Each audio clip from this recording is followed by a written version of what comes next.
Olá, bom dia, boa tarde, boa noite. Está começando mais uma mesa do Elisser, Encontro Literário do Cerrado, que traz em sua edição 2022 uma jornada pelos quintais da imaginação. Nessa viagem literária, falaremos para as crianças e adolescentes de Tuiutaba, uma cidade que fica no Pontal do Triângulo Mineiro. O evento conta com a Feira do Livro, com importantes empresas expositoras, bate-papo com escritores e escritoras do Brasil e de outros países que falam a língua portuguesa. Atividades de formação, visitação de escolas, mesas virtuais, internacionais e muito mais. E hoje, o nosso convidado é João Fernando André. Vou aqui dar uma palhinha sobre o João Fernando, que também usa o pseudônimo literário de Calunga, nascido no Cunene, Angola, em 14 de junho de 1995, é professor, escritor e jornalista cultural angolano, autor das obras Evangelho Bantu, O Dia em que uma Pedra Virou Lua e Lumbu, A Alquimia das Palavras. Coautor nas antologias Cinco Sentidos e Entre Palavras, Portugal.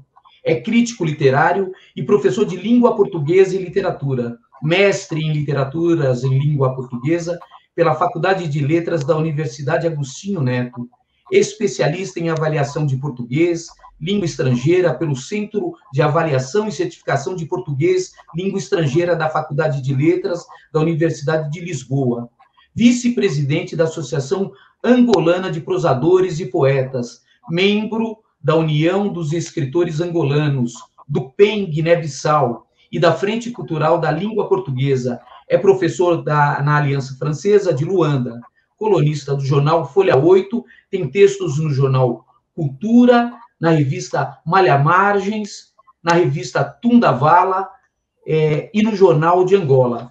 Participou do projeto Reflexão sobre a Cultura em Tempos de Pandemia e tem menção honrosa no primeiro concurso angolano de dramaturgia. João, bom dia, boa tarde, boa noite, seja muito bem-vindo. A sua presença aqui só nos alegra. Saudações a todos, é um prazer estar neste festival, é um prazer falar para aí o outro lado do Atlântico, que muito está ligado a Angola, e é um prazer fazer parte deste evento fantástico, meu amigo Paulo.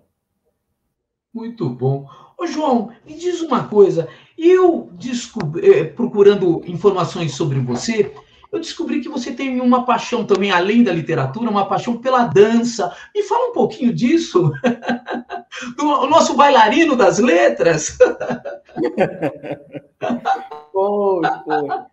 Eu tenho uma paixão pela dança, sim, porque a dança acaba por ser uma das manifestações, assim como a literatura, que nos arrebata, ou seja, nos faz fugirmos de todos os problemas da sociedade, de todo o corre-corre dos dias, e a dança tem um encanto e tanto. Eu danço semba e kizomba. O semba é, digamos, se fosse na linguagem humana familiar, diríamos que é a irmã do samba, ou seja, há uma ligação entre o samba e o semba, e eu danço semba e danço kizomba, e também ajudo projetos ligados a estes dois estilos dançantes. Portanto, há esta grande ligação que eu tenho, não consigo explicar, senão mesmo praticando, como quem quiser ver. Poderá ver, se calhar, aí pelo YouTube. Eu aqui na sala de aulas a dançar muitas vezes. Eu quero um vídeo vendo você dançando samba, a kizomba. Porque, deixa eu te falar uma coisa, João. Quando eu falei, puxa, eu vou fazer essa pergunta para ele porque eu tenho um interesse. O meu interesse é o seguinte: tem um autor brasileiro já falecido chamado Rubem Alves. Não sei se você leu alguma Sim, coisa conheço dele. o Rubem, sim. Sim, e o Rubem Alves diz o seguinte: escreveu certa vez que é no lugar onde as palavras fazem amor com o corpo que nascem os mundos.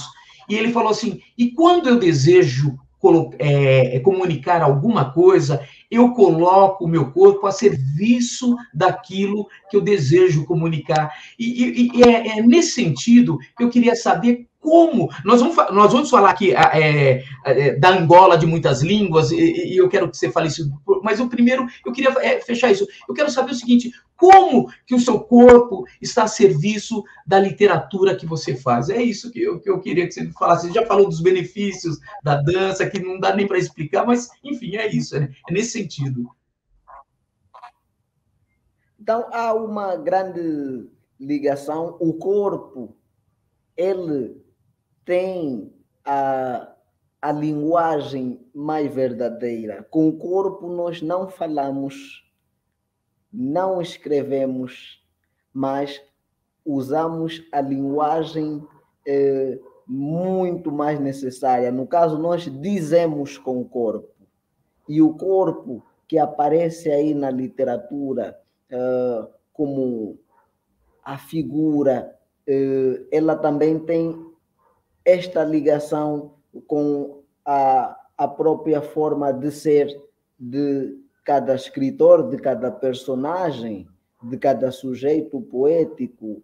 E somos nós mesmos que nos damos para que possamos produzir uma literatura que tenha uma ligação com o outro. Ou seja, a nossa literatura é de forma abstrata o nosso corpo que está em contacto com os outros, ou seja, usamos-nos da literatura para dizer. Então, diria que temos esta ligação com o corpo, dizemos, e com a palavra também procuramos muito mais do que falar, dizer. E dizer é muito mais profundo do que falar. Perfeito, perfeito. Ô, João, muito obrigado pela explicação, pela bela explicação. E eu queria que a gente entrasse propriamente no tema dessa conversa, que é Angola de muitas línguas. Porque muita gente aqui no Brasil acha que a língua de Angola é o português. É o português. Mas é só isso, João? Não, não é isto. Ainda de manhã, às 11 horas de Brasília, estava eu a falar para a Unilab e falava exatamente de uma forma crítica, como sempre o faço, desse aspecto que se vende. Há na CPLP um erro, que é a falta de convivência das outras línguas que existem nos territórios que compõem a CPLP com a nossa língua que nos une, que é a língua portuguesa.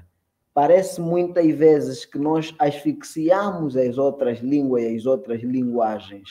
E falo aqui para o Brasil, muitas vezes não se fala das línguas tupi-guarani. E estão aí pelo Brasil. E o mesmo acontece com Portugal. A questão do mirandês é colocado de lado. O mesmo acontece com Moçambique. E parece um ciclo vicioso que também abrange Angola. E pensa-se muitas vezes que a língua portuguesa, essa nossa bonita, fantástica, essa nossa língua romântica, que nos une do Atlântico, de Minho a Goa, esta língua é a única língua que se fala em Angola. Não é verdade. Há muitas, muitas línguas em Angola. Do ponto de vista sociolinguístico, nós temos aqui 3 grupos de línguas que convivem entre si. Estamos a falar do português, que é a língua de unidade. Temos um grupo de línguas extremamente inteligentes e complexas, no caso as línguas banto, que fazem parte, tem uma comunidade de falantes grande no país e que se assemelha essa comunidade linguística às línguas novilatinas, porque elas se unem, mas também têm a diversidade na unidade. E depois há um outro grupo, que é o grupo das línguas Khoisan, ou seja, estes Khoisan são povos muito remotos, mesmo antes dos Bantu e dos europeus chegarem a esse território, hoje considerado Angola, estes povos já cá estavam e também têm a sua língua, que é uma língua muito baseada em cliques, é uma língua com uma forma de comunicação relativamente complexa e muito avançada para quem fala simplesmente português, mas é isto. Quando falamos de Angola, é sempre um erro que se estende para toda a CPLP de se pensar que o português é a única língua. Porque as constituições dos países de língua portuguesa oficial quase que aniquilam as outras línguas. Não dão muito espaço para as outras línguas. Isso também acontece aqui em Angola com o artigo 19 da Constituição, que diz que a língua oficial de Angola é o português e as outras línguas, as línguas banto, as línguas khoisan, são tidas na Constituição como as demais línguas de Angola. Portanto, existem outras línguas, existem outras linguagens em Angola. Muito bem. E como que você traz essas línguas para a sua literatura? Pois, já sou considerado muitas vezes rebelde, e se fosse nos tempos passados, aliás, ia a guilhotina. Eu vi uma live sua onde estava você, o Amossi, que eu entrevistei também esses dias, e eu falei, esse menino é fogo. Por que você é considerado o rebelde? Me fala um pouquinho disso. Poxa, quem vê a forma como eu faço a minha literatura, a inversão de títulos, e depois há uma hibridização do português com palavras das línguas banto-africanas. Olha lá o título, por exemplo, da obra que você disse na minha apresentação, Evangelho Banto. Sim. Um termo português, um termo das línguas africanas. No caso aqui, africanas Banto. A palavra Banto que significa povo. A palavra Banto significa povo. E mesmo na obra de ensaios, trago o título Lumbo, a Alquimia das Palavras. E nas outras obras, acabo sempre por hibridizar o português com estas outras línguas, do ponto de vista semântico da frase, do ponto de vista sintático, do ponto de vista morfológico. E estas línguas enriquecem o português. Estas línguas dão um sabor agindungado, se assim posso dizer poeticamente, ao português. Portanto, trago na minha literatura estas línguas como uma forma de casar o português com estas línguas. No caso, por meio de provérbios, por meio de aforismos, por meio de neologismos, por meio de empréstimos e até muitas vezes por meio da ressignificação. Há, por exemplo, eu posso dizer aqui algo que em português normal parece não ter sentido, mas que tem aí um suco poético. Quando alguém diz, por exemplo, aqui para Angola, oh, o meu carro dormiu lá fora. Olhem só a beleza disso. O meu carro dormiu lá fora. E a pessoa diz, que ele quer dizer o meu carro dormiu lá fora? Está a dizer que o carro passou a noite fora. Está isso no imaginário dos falantes. É engraçado, você estava falando da inversão até dos títulos, e eu, quando fui imprimir os seus poemas, eu falei assim, puxa, imprimi errado, né? Eu falei, não, não imprimi errado coisa nenhuma. E aqui, João, eu não sei se você tem os poemas aí, mas eu queria fazer um bate-bola com você com esses poemas. E aqui mostra essa coisa do híbrido, quando você fala assim, nesse poema, Açúcar dos Meus Versos, da página 15, você diz assim, corpo de gazela, olhar de leoa, curvas de guitarra, as mãos parecem de fada, lábios vermelhos, como tacula. O que é tacula? Depois a gente continua. Pois, a tacula é um pó vermelho que as mulheres usam aqui para fazer a maquilhagem. Elas maravilhosa, usam um pó vermelho para fazer a maquilhagem. Aquele pó chamamos de tacula. É feito a partir de uma árvore. Retiram maravilha. As cascas e fazem aquilo. Ah, legal.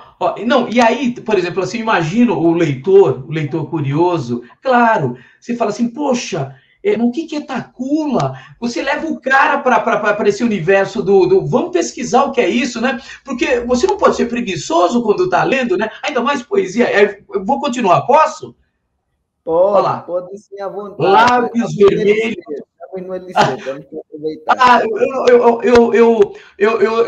Eu tô naquela categoria do que o Manuel de Barros, o poeta brasileiro, diz, né? Ele fala que o poeta é um ente que lambe palavras e se alucina.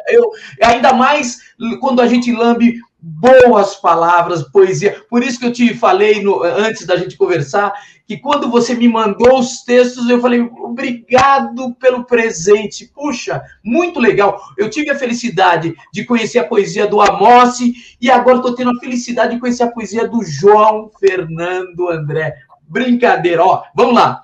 Lábios vermelhos como tacula, a fragrância é de banhos em oásis, andamento com gingado das ancas, sorriso nefelibata.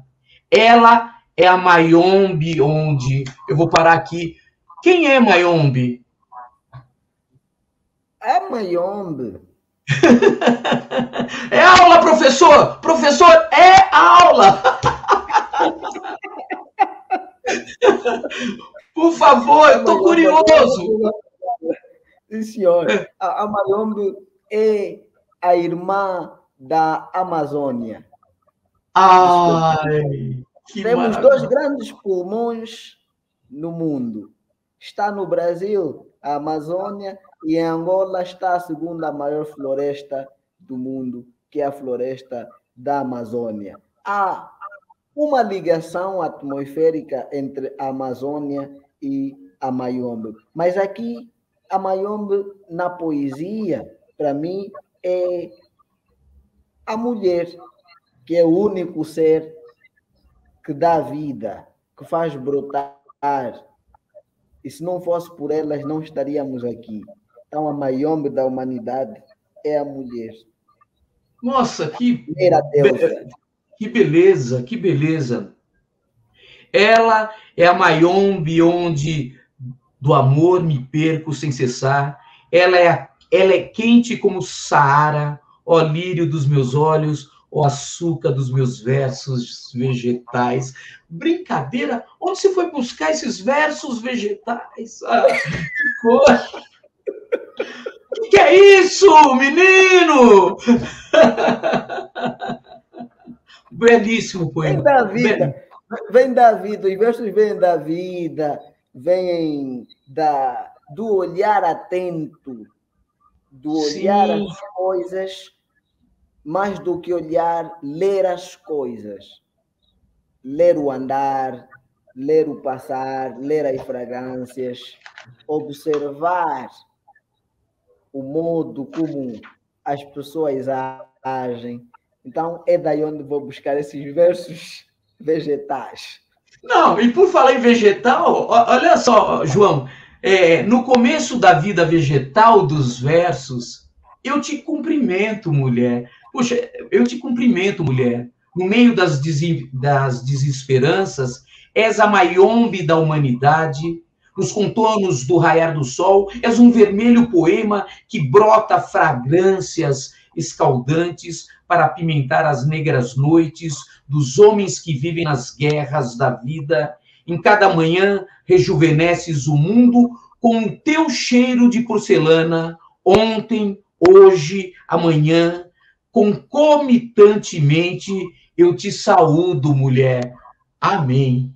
Muito bom, muito bom. Por falar em guerra, João, como que você, sua família, como que vocês foram afetados pela guerra? Eu vi que você tinha 7 anos de idade quando os teus pais. Eu queria que você falasse disso um pouquinho para nós, por favor. Pois, Angola, e hoje olho para as coisas todas com uma visão mais crítica, e eu tenho noção que eu não tinha ideia da guerra naquele tempo, ou seja, não me passaram memórias da guerra, mas vejo que afinal Angola viveu até 2002 num tempo de murmúrio, diria um outro poeta, um tempo de lamento, um tempo de tristeza, tristeza que não havia razão para tal, senão a ambição do homem, a ambição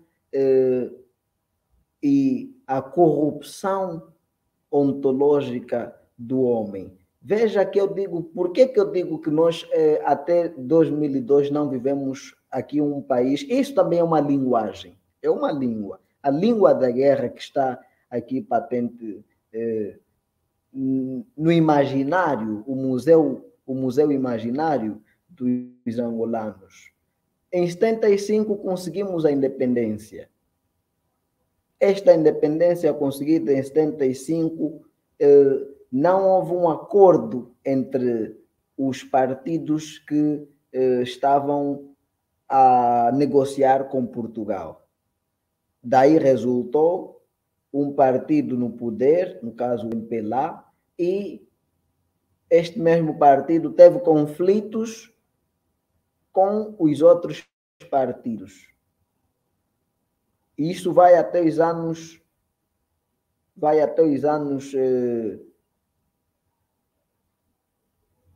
2002. Este conflito que depois ficou apenas com outro partido, no caso a UNITA. Então estamos a falar de um país que viveu um período de mais ou menos 200 a 300 anos de colonialismo, que depois tem a independência, uma independência que vai ter também contornos negativos. No caso, não há entendimento devido à ambição desmedida do ser humano, e isto só vai terminar em 2002.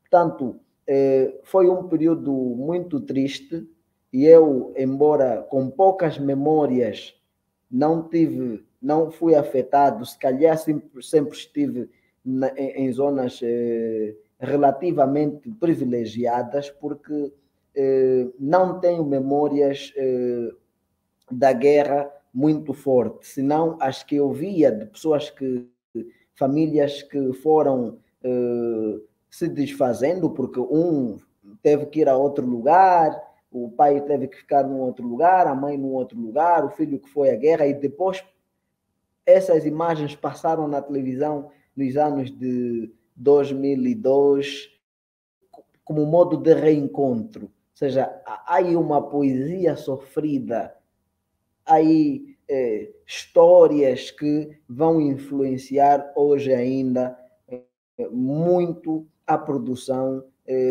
de vários escritores que viveram isso fortemente, perderam a juventude na guerra, perderam os sonhos ou nem sonharam devido à guerra. Portanto, hoje quase que não se fala e nem se quer falar de guerra em Angola, mas porque sentimos isso e somos solidários com aqueles povos que passam por isso, aqui no momento, aí pela Síria. Aí um poema onde eu chamo a atenção no Evangelho Banto, o último poema do Evangelho Banto, chama a atenção à ambição desmedida de certos países, de certos homens, chama a atenção as guerras que ocorrem no Congo Democrático, que ocorrem na Síria, que ocorrem na Palestina e que muitas vezes no Iêmen, que muitas vezes são relegadas ao segundo plano, são esquecidas na Somália, na Nigéria, são deixadas de lado, como se fossem menos guerra do que, por exemplo, aqui agora na Ucrânia. E se vê isso na forma de tratamento dos imigrantes, por exemplo, estes imigrantes ou refugiados da Ucrânia são melhor tratados do que os imigrantes ou refugiados que saem desses outros países, como a Síria, como a Nigéria, como o Congo, como a Somália, como a Palestina. Então, todos esses aspectos nós angolanos sentimos porque os vivemos de uma forma muito forte. Isto de 75, são mais ou menos 28 a 30 anos, de 75 até 2002. Poxa, eu achei o poema que você falou, o último poema do Evangelho, e está aqui, poema doutrinário. É esse, né? Exatamente.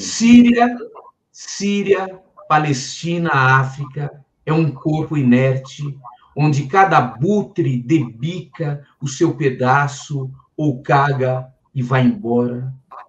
Nunca direi que salvei o mundo, porém renuncio-me. Fiquem com o mundo, comam petróleo e diamantes, entreguem armas aos vossos professores, perpetuem-se nos poderes de executivos, renovem as constituições, digam que nunca mataram crianças em Gouta ou nas Áfricas. Um brinde para a França, Rússia, Inglaterra, beijemos os pés dos Estados Unidos, façamos broches aos cus dos Judas. Doído demais, doído, e tem hora que a literatura precisa gritar. E por falar nisso, como é que você pode explicar para a gente como que a literatura angolana cresceu, se revigorou depois da guerra? Porque apareceram novos autores, aqui estamos falando com você, inclusive. Eu queria que você falasse um pouquinho disso também. É a terceira, tenho orgulho sempre de dizer que temos a terceira literatura mais pujante do ponto de vista sistemático da CPLP. Temos a literatura mais antiga sistematicamente dos Palopes e temos o livro mais antigo, um dos livros mais antigos da África ao sul do Saara e dos Palopes, no caso o livro Espontaneidades da Minha Alma, de um angolano que viveu durante muito tempo no Brasil, José da Silva Maia Ferreira.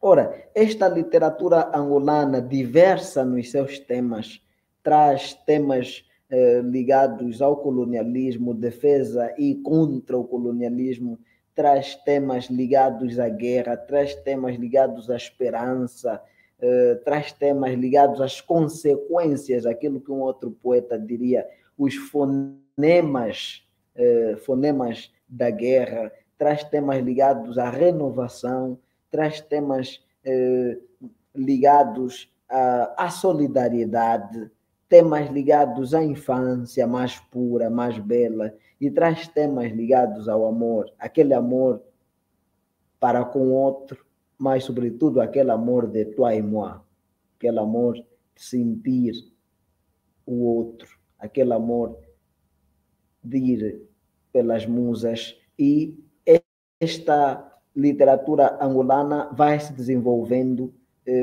cada vez mais, embora ultimamente com alguns problemas, e esses problemas resultam da degradação social que se vê pelo mundo e que afetou também Angola, ou seja, aí no Brasil hoje fala-se de cortes de bolsas ou financiamentos às instituições de letras e humanidades. E aqui para Angola há também um desapoio, posso assim dizer, aos escritores. Veja que a União dos Escritores Angolanos ficou durante praticamente 3 anos sem receber apoio, mesmo sendo do governo, mesmo sendo uma instituição de utilidade pública. E num primeiro período da independência, nós tínhamos um país que publicava por cada exemplar, por cada livro literário, saíam até 10.000 exemplares. Havia aí a intenção de se formar o homem novo. Mas isso foi se degradando e hoje muitos exemplares saem apenas em o máximo 500 exemplares, 400 ou 300 exemplares e muitas vezes só 100 exemplares. Isto por quê? Porque as indústrias culturais estão com muitos problemas. Até o papel é cobrado quando importado. O pouco papel que produzíamos aqui está hoje praticamente desaparecido, portanto as pessoas têm que importar, as gráficas têm que importar papel, e este papel importado também é muitas vezes cobrado impostos. Então vai se refletir isso também na própria educação. Temos hoje um sistema educativo com muitos problemas, que precisa de uma reflexão séria e precisa dos melhores quadros do país ali no seu imo, para que se possa melhorar isto. Esta literatura que muitas vezes, embora com diversos escritores, nós somos até um dos poucos países na CPLP que tem um dicionário de autores e escritores. Nós temos um dicionário de autores e escritores que está aí com mais ou menos 3 a 4 mil, vamos a 5 mil escritores e autores, entre escritores e autores. Tanto é uma literatura diversa e que muitas vezes vende-se a ideia de que há apenas uns 5 ou 6 escritores. No caso, Pepe Tela, Agualusa, Onjak, Agostinho Neto, Ana Paula Tavares, e quando às vezes também se vai dizer um pouquinho do Wanyenga Chito. Mas essa é uma literatura com muitos escritores bons. Agora há alguns jovens que também vão surgindo com boas perspectivas, que vão enriquecendo e trazendo rupturas para este sistema semiótico literário. No seu livro Lumbu, Lumbu, perdão, me corrija se eu estiver errado, é Lumbu. Sim. No Lumbu, Alquimia da Palavra, por que você diz que escrever é também um ato de coragem? E aí eu emendo com um trecho do manifesto que está no Evangelho, que você fala. Aí eu pergunto para você, você escreve por quê? Porque escrever é desenhar vidas? Me fala um pouquinho disso. Você já disse tudo. Você fez um casamento, meu amigo Paulo, de cortar a respiração com esse trabalho incrível. Escrever é um ato de coragem porque muitas vezes o que nós escrevemos pode magoar as pessoas. Muitas vezes as pessoas não querem ouvir a verdade. E muitas vezes há mais verdade na ficção, na poesia, do que em discursos políticos, do que em discursos feitos para agradar. Portanto, escrever é um ato de coragem na medida em que é desenhar vidas, é dar movimentos, é guardar, é pôr em memória todo um conjunto de aspectos necessários, é criar um imaginário, enriquecer culturalmente e guardar a história dos povos. Portanto, escrevo porque quero deixar memórias, quero ajudar as pessoas, quero fazer o que for possível no sentido de erradicar a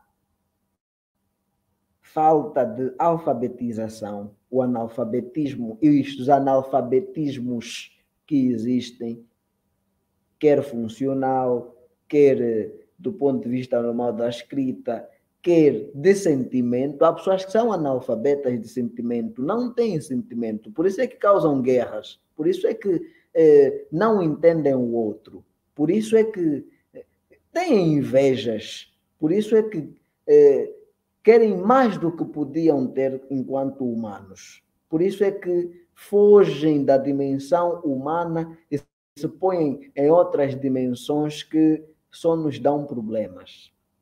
Portanto, escrevo porque tenho na escrita cá para mim uma forma de aniquilar todos esses problemas e uma das formas de cultuar o belo e celebrar a vida. É engraçado você estar falando e eu fui lembrando do Mishima, Yukio Mishima, quando ele diz: guerra sou eu, guerra é você, guerra é de quem de guerra for capaz, guerra é assunto importante demais para ser deixado nas mãos dos generais. Eu queria falar outra coisa. Chegou aqui até, você me mandou, eu pedi para você, e gentilmente você mandou o texto, O Dia em que uma Pedra Virou Lua. Vamos mudar um pouquinho o tom da conversa. E eu queria me dizer, eu fiquei curioso com uma coisa. As histórias do avô Panguila. Quem é o avô Panguila? E fala um pouquinho dessa história para nós, por favor. Eu iria ler a história aqui, mas vai ficar muito longo. Mas eu ouvi a história no podcast Prazer de Ler, do Oscar Garcia. Olha, muito legal. Eu vi o episódio que você participa também, e ele leu essa história. Eu falei, nossa, que história encantadora. E aí eu falei, mas eu não tenho. Aí o Zé hoje, você falou, pede para o João te manda na hora. E é isso, eu quero que você fale um pouquinho. Quem é o avô Panguila? Vê se eu pronunciei errado, hein, por favor. Está certíssimo, está certíssimo. Tá bom. O avô Panguila é aquela figura do mais velho no continente africano. E quando falamos da figura do mais velho no continente africano, falamos do mais velho de duas perspectivas. Há uma perspectiva do mais velho ajuizado, tido na cultura umbundo como, na linguagem dos ovimbundo, como o Kulu Wendamba. O Kulu Wendamba é o mais velho ajuizado. Por exemplo, nessa nossa conversa, o modo como nós levamos a conversa, o modo como vemos a sociedade, seríamos mais velhos ajuizados. E aqueles que cometem, desrespeitam não são um exemplo para a sociedade, são os mais velhos no imaginário angolano, tidos como mais velhos sem juízo. Portanto, o avô Panguila é aquele modelo de mais velho, aquele que senta à volta da fogueira, debaixo de um embondeiro, o baobá, onde sai o baobá, como vocês dizem. Aqui nós chamamos, na linguagem angolana, muguá, o baobá. E ali debaixo daquele embondeiro, ele conta histórias. Mas atenção, que essas histórias que ele conta, tidas como macas e micendo, olha os termos que eu estou a usar, são das línguas banto-africanas, línguas banto-angolanas. Micendo, macas, que são histórias, e até mesmo às vezes a poesia lírica baseada em aforismos, provérbios e outras máximas, os ditos gisabo, ou as adivinhas, tidas como ginongonongo, ou a música, tida como miimbo. Estes elementos, o mais velho, dominando esta tradição oral da oratura, ele vai contar isto às crianças à volta da fogueira, com o sentido de exemplo. E a ideia aí é de espevitar, aguçar a mente da criança, transformar a criança e levar a criança a ter uma metafísica, ou seja, levar a criança a se humanizar por meio da palavra. E aqui nós dizemos ondaka e cola, a palavra é venerada. E esta palavra sagrada, cultuada para escrever, para dizer, honrada, deve ser transmitida às crianças para que elas tenham sonhos, para que elas possam se humanizar, para que elas possam evitar todo tipo de discriminação, para que elas tenham em mente que, acima de tudo, a espécie humana, para que elas evitem, num futuro, cometer o biocídio e para que elas entrem em comunhão com outras crianças. Tanto o avô Panguila é aquele mais velho ajuizado que conta histórias ou lê poesia para as crianças.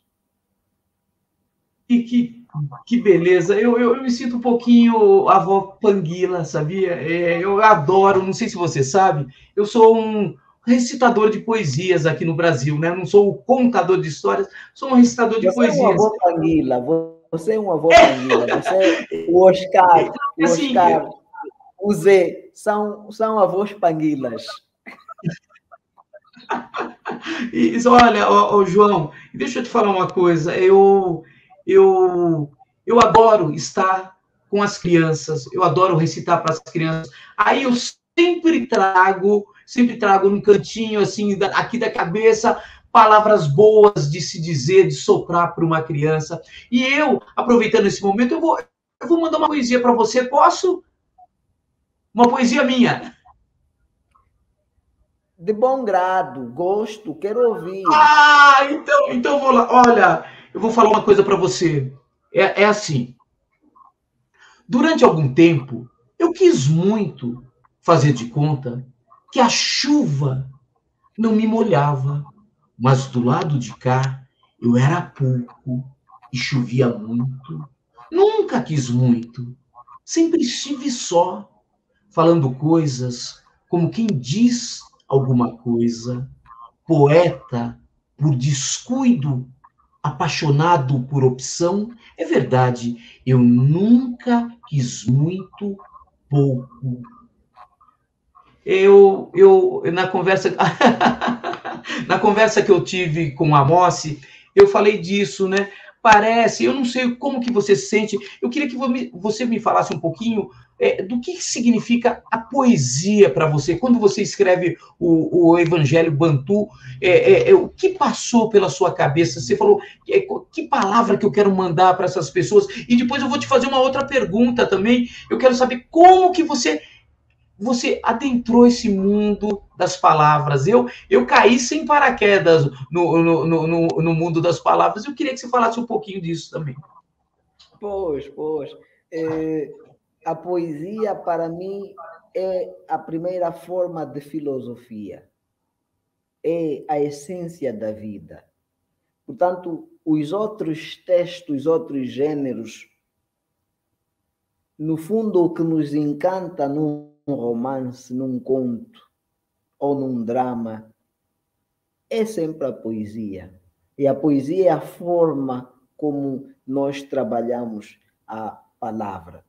Portanto, escrever poesia, eu escrevo poesia simplesmente nos momentos mais ternos da vida, nos momentos mais picantes da vida. Escrevo poesia, seria, se calhar, a poesia seria a unção, vamos assim dizer, uma unção para os enfermos, se assim podemos dizer. A poesia, ela humaniza. E é pena que hoje por hoje, devido aos imediatismos, devido à correria deste mundo líquido que já está mais para gasoso, as pessoas leem pouca poesia e a poesia ficou um gênero muito elitista, um gênero publicado simplesmente por aqueles editores com sentimentos para além do econômico. E escrever poesia hoje é um exercício de humanidade, um exercício de humanização, um exercício de sentir o outro e dar o mais íntimo de nós ao outro, no caso, o leitor. Um professor meu, aqui em São Paulo, como que é, o Flávio de Giorgi, ele dizia o seguinte, que o poeta é aquele que prepara um presente. Então, quando eu falei para você, obrigado pelo presente, realmente eu falei assim, poxa, esse rapaz vem com uma poesia tão bela. E aí eu peguei esse aqui, esse poema, chama do meu fogo, dor das minhas calmas, sorte dos meus azares. Olha que coisa linda! Sorte dos meus azares, bálsamo das minhas dores, verbo dos meus fonemas, santa da minha igreja, jardim da minha terra, és meu talismã, és minha guerra, és o sabor da minha vida, amor. Poxa, muito bom, muito bom. Ai, ai, ai, ai, ai. Aí, falando de oralidade, eu anotei aqui uma coisa, eu quero também, só para finalizar, já que você estava falando da história, o dia em que uma pedra virou lua, e eu queria que você me falasse mais um pouquinho, só para a gente continuar um pouquinho. Mais do que as europeias, as culturas africanas continuam a atribuir uma grande importância à palavra oral, passada dos mais velhos para os mais novos. Eu acho que é isso que você acabou de falar para nós, né? Pois, a palavra oral, ela é de compromisso, é a palavra viva. Tanto estas linguagens que hoje nós, graças à pandemia, estamos a ter, as lives, as tertúlias a toda hora, fazem parte do dia a dia africano. É um dia a dia vivo, quente, um dia a dia onde a palavra é tida como venerada. E não continuamos com esta cultura muito forte da palavra oral. Escrevemos, mas muitas vezes o oral acaba por ser do consuetudinário. Há, por exemplo, nas várias linguagens, nos casamentos, por exemplo, as pessoas vão para as conservatórias, vão para as lojas de registro e casam-se, mas é preciso que haja uma tertúlia e aquela conversa tida como alembamento é muitas vezes mais importante do que qualquer outro documento escrito ou assinado. Ou seja, a palavra oralizada, ela é viva, é fogo vivo, ela é a linguagem sem cortes, vem diretamente do nosso coração, ela é a essência do nosso agir. Poxa, João, você é um cara tão novinho, você nasceu em 1995, é isso? É isso? Exatamente. Poxa, João, segundo os documentos. Eu tenho idade para ser seu vô, João. E eu sou Paulo Neto. Você sabe por que, João, que eu sou Paulo Neto? Porque o vovô é o Paulo Vô. E se eu sou Paulo Neto e o vovô é o Paulo Vô, diga, João, qual é o nome do meu pai? Por favor, João, queremos ouvir qual é o nome do meu pai? Seria o avô, o neto. Eu sou Paulo Neto. O vovô é o Paulo Vô. E o meu pai? Quem ele é? Seria o neto, o avô. Não. Você ia falar. Você já percebi que você falaria que ele é o Paulo Pai. Não. O meu pai é o Geraldo. Mas isso é outra história. Ô, João, deixa eu falar uma coisa. Eu tô falando isso. Que honra. Eu tô tendo uma aula de Angola, como eu tive uma aula de Moçambique com o Amossi. Poxa, e não só uma aula de Angola e de Moçambique, eu tive uma aula de humanidade com você. Então, isso não tem preço. E aí, João, como eu disse, ô João Fernando, você é tão novinho e já faz uma sugestão de epitáfio. Amei o mundo na plenitude, me dediquei à literatura, vivi aventuras, tive alegrias e tristezas, enfim, fui aquilo que pude ser. Por favor, João, você foi e continue sendo isso que você é, porque e eu acho que as pessoas que leem em língua portuguesa vão gostar muito de saber que Angola nos presenteou com mais um grande autor, que é você. Nossa, muito obrigado por essa conversa. A gente teria um monte de coisa para falar. A gente ficaria até as. Agora são. Aqui no Brasil são 18h11. Entardecer, diríamos até ao entardecer das tardes.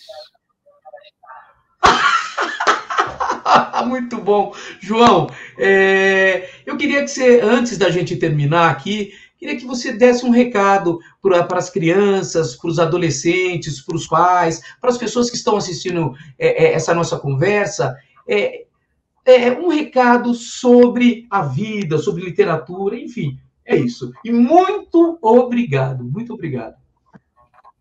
Pois, obrigado eu por fazer parte deste evento.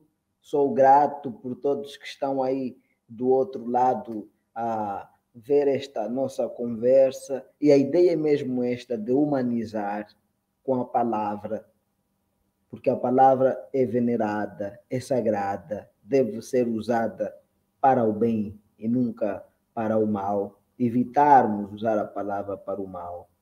E fazer parte deste evento que está a passar em 6 estados ou cidades é maravilhoso, é muito bom e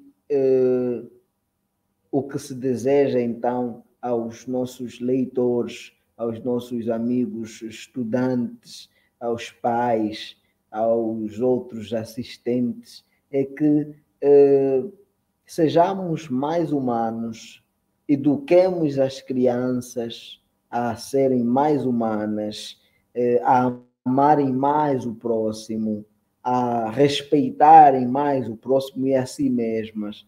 E, acima de tudo, cuidemos do nosso planeta, porque é a única casa que nós temos e devemos todos os dias cuidar dela.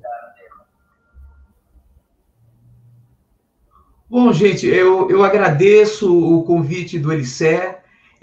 Para mim, foi um presente, de fato, foi um presente conversar com o João Fernando André, esse autor angolano, criatura maravilhosa. O mais legal de tudo, viu, João? Eu me considero, você, preste atenção no que eu vou falar, eu me considero seu amigo de infância. Tá bom? E aqui no Brasil, você ganhou um amigo, que sou eu, Paulo Neto, neto do Paulo Vô, né? E filho do Geraldo.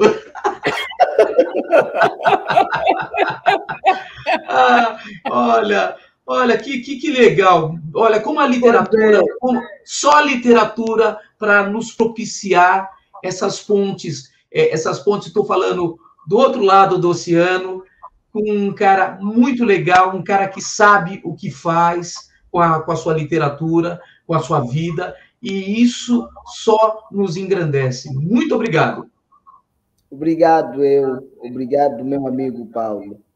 Obrigado ao Eliseu por esta oportunidade de contribuir com a palavra para os nossos amantes da literatura, simpatizantes das causas sociais e humanas, e as crianças que nunca deixem de sonhar e que tenham muito amor pela vida e que façam sempre o melhor que puderem fazer para que tenham uma vida melhor e para que possam dar o melhor delas para os seus países, as suas cidades, as suas aldeias, os seus bairros e, acima de tudo,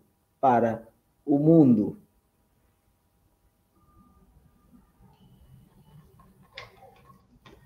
Olha, se eu pudesse aqui, eu pediria para todo mundo, vamos aplaudir o João Fernando! Obrigado, João! Tchau, tchau! Tchau, tchau!